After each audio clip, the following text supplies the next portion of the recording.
Until Dawn. Vamos a ver esto. Vamos a ver ahora la historia del Wendigo, ¿vale?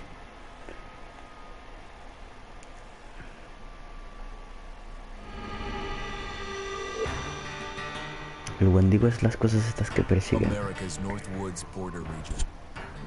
Within this land of 10,000 lakes and miles of dense timber, a hideous creature is believed to lurk. The North Woods is probably one of the last frontiers in America. There's still a lot of places in this area that hasn't been set foot by man. Monsters and mysteries exist here because it is remote. Up in the North Woods, winters are long. In times of biting cold and isolation, a devouring monster is believed to come forth. It's terrorized native people for generations. Growing up, I was told, like, don't go outside, the Wendigo will get you.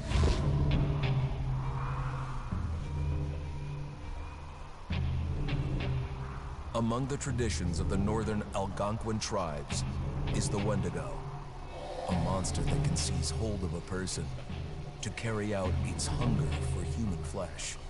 Many Native Americans fear even talking about this Wendigo, and even the mention of the name will let the Wendigo find out where you are, and it will open you up to be possessed by this Wendigo. The most famous case of a Wendigo possession took place in 1879. In the deep woods outside of Edmonton, Alberta. Swift Runner, a Cree Indian, was a trapper and a guide. He had left town the previous autumn with his wife, 6 children, and his mother. But when Swift Runner returned in spring, he was alone. Swift Runner came into a nearby village telling this heartbreaking tale. I had to watch them starve to death. Of his family being killed by starvation, and that he was the only survivor. My whole family gone. It wasn't hard to understand a family falling victim to a brutal winter. To even not. Yet something was suspicious about Swift Runner.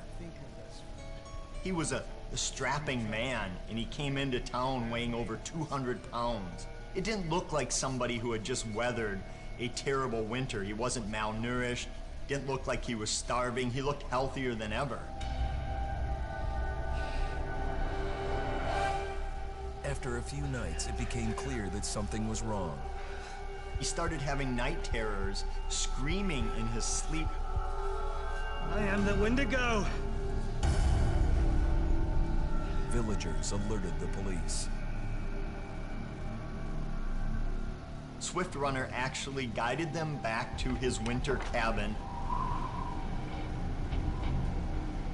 When they got there, that's when they saw the true horror.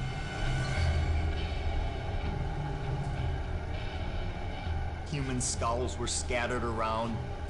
Many bones, some of which had been snapped in half, and the marrow inside had been drained. They had never seen anything like it. Swift Runner had killed his entire family, shooting them, hitting them with an axe, strangling, and then eating most of their bodies.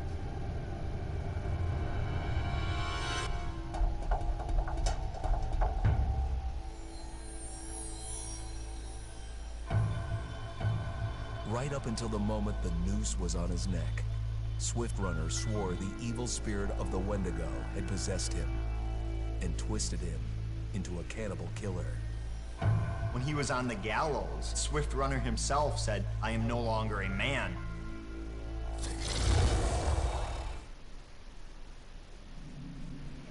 Wow.